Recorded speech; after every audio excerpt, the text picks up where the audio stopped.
अस्सलाम वालेकुम। आज के लेक्चर में हम देखेंगे कि हम ऐसा लैच को नॉर गेट की मदद से किस तरह से ड्रॉ कर सकते हैं। पिछली वीडियो में हमने देखा था कि हम नैंड गेट को यूज़ करते हुए ऐसे लैच को किस तरह से ड्रॉ करेंगे। तो सबसे पहले हम नॉर गेट का टेबल ड्रॉ कर लेते हैं। So for the possible combination 0 0 0 1 1 0 and 1 1 हमारे पास नॉर गेट की आउटपुट क्या आ रही होंगी। नॉर गेट ठीक है, 0 0 के केस में हमें क्या मिल रहा होगा 1, फॉर द केस 0 1 0, बाकी सारी स्टेट्स में हमें 0 ही मिल रहा होगा। ठीक है, इसी तरह से अब हम एस एंड आर की भी पॉसिबल कम्बिनेशंस ड्रॉ कर लेते हैं। S and R 0 0 0 1 1 0 and 1 1 are the possible states. And जिसे हमें गर्ज है वो है हमारे पास next state Q N plus 1। ठीक है, ये हमारे पास क्या होगी। तो सबसे पहले हम देखेंगे इस स्टेट को कि जब हमारे पास एस 0 है एंड आर इज़ 1। ठीक है, एस को कर लेते हैं 0 and are is 1। So what will be our next state. तो हमें इसके टेबल को देखने से एक बात का पता चल रहा है कि अगर हमारे पास इनपुट के ऊपर 1 आ जाता है, ठीक है, आइदर दोनों इनपुट 1 हो या एक भी 1 हो, तो आउटपुट पे हमें क्या मिलेगा, 0 ही मिलेगा। ठीक है, तो यहाँ पर क्या हो रहा है कि हमारे पास यहाँ पर इनपुट पे 1 है। ठीक है, आर 1 है, तो यहाँ पर 0 हो या 1 हो हमें आउटपुट पे क्या मिलेगा, 0। सो क्यू एन बार 0 हो जाएगा। यहाँ से एस भी 0 है और क्यू एन बार भी 0 आ रहा है हमारे पास, तो आउटपुट पे क्या मिलेगा 1। ठीक, सो क्यू एन 1 आ गया। यही 1 जब दोबारा हमारे पास इसके पास जाएगा, गेट के पास, आर भी 1 है, 1 एंड 1 विल बी 0। तो यहाँ से हमें कंटिन्यूसली 0 मिलेगा और यहाँ से हमें कंटिन्यूसली 1 मिलेगा। So what will be our next state, our next state will be 1। ठीक है, तो ये हमारे पास सेट कंडीशन यहाँ पर आ जाती है। ठीक है, अब हम देख लेते हैं for the state when S is 1 and are is 0। S is 1 and are is 0।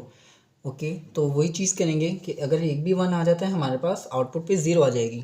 1 आ गया तो आउटपुट पे क्या आएगा कि अगर हमारे पास यहाँ पर 0 भी हो या 1 हो, आउटपुट पे हमें क्यू एन हमेशा क्या मिल रहा होगा, 0 ही मिल रहा होगा। 0 जब हमारे पास आर के साथ जाएगा नॉर गेट के पास, तो 0 एंड 0 आउटपुट पे क्या मिलेगा, 1 मिलेगा। क्यू एन बार हमें 1 मिल रहा है। सो ये इसका कॉम्प्लीमेंट है, तो इसका मतलब ये हमारे पास सर्किट सही काम कर रहा है।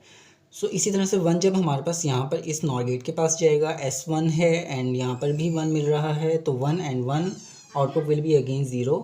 सो Q N plus 1 the next state will be 0। तो ये हमारे पास रीसेट की कंडीशन है। ठीक है, अब हम देख लेते हैं for the state when S is 1 and are is also 1। ठीक है, ये दोनों ही हमारे पास 1 है। ओके, सो एस भी 1 है, आर भी 1 है, तो क्या होगा कि एक भी इनपुट 1 हो तो फिर आउटपुट पे हमें 0 मिल रहा होता है। तो यहाँ पर भी हमें 0 मिलेगा और यहाँ पर भी हमें क्या मिलेगा, 0 मिलेगा। तो ये हमारे पास पॉसिबल ही नहीं है कि हमारे पास एक क्यू एन और उसका कॉम्प्लीमेंट दोनों ही हमारे पास 0 हो। सो ये जो है ये हमारे पास फॉरबिडन स्टेट है, हम इसके साथ डील ही नहीं करते। ठीक है, लास्ट स्टेज जो हमारे पास रह गई है that one is a memory state. और मेमोरी स्टेट किस तरह से है हम वो भी देख लेते हैं। ओके, सो मेमोरी स्टेट किस तरह से कि हमारे पास एस क्या है, 0 है एंड आर भी 0 है। ओके, सो लेट्स से कि क्यू एन जो है इसको हम प्रेजेंट स्टेट जो है इसकी 0 है। ठीक है, यहाँ से 0 जाएगा इसकी इनपुट पे, 0 and 0 will be 1। Q N bar हमारे पास 1 आ जाएगा। 1 यहाँ से इसकी इनपुट पे जाएगा, एस 0 है और क्यू एन बार जो है हमें ये 1 मिल रहा है। 0 and 1 will be 0। So next state हमें 0 मिल रही है। इसी तरह से ये दोबारा 0 जाएगा इसके पास, इस गेट के पास, 0 एंड 0 4 1। सो हमें नेक्स्ट स्टेट, हमारे पास जो प्रेजेंट स्टेट है हमें वही स्टेट नेक्स्ट में भी मिल रही है, यानी कि हमारे पास स्टेट मेमोराइज हो रही है। अगर हम इसको 1 भी रखेंगे तो हमारे पास नेक्स्ट स्टेट भी 1 मिलेगी, वो भी देख लेते हैं। लेट्स से कि हम क्यू एन को 1 रख लेते हैं। ठीक है, तो यहाँ पर एस भी 0 है, आर भी 0 है, तो जब 1 हमारे पास इस गेट के पास जाएगा, 1 एंड 0 आउटपुट विल बी 0। इसी तरह से 0 जब हमारे पास इसके पास इस गेट के पास जाएगा, 0 and 0 output will be 1। Next state फिर से 1 मिल रही है। इसी तरह से ये साइकिल रिपीट होता रहेगा और हमें वही चीज़ वापस मिलेगी। मीन्स कि अगर हमारे पास जो प्रेजेंट स्टेट है वही स्टेट हमें नेक्स्ट स्टेट में मिलेगी अगर हमारे पास एस एंड आर 0 हो। तो ये आज का हमारा लेक्चर था। Thank you.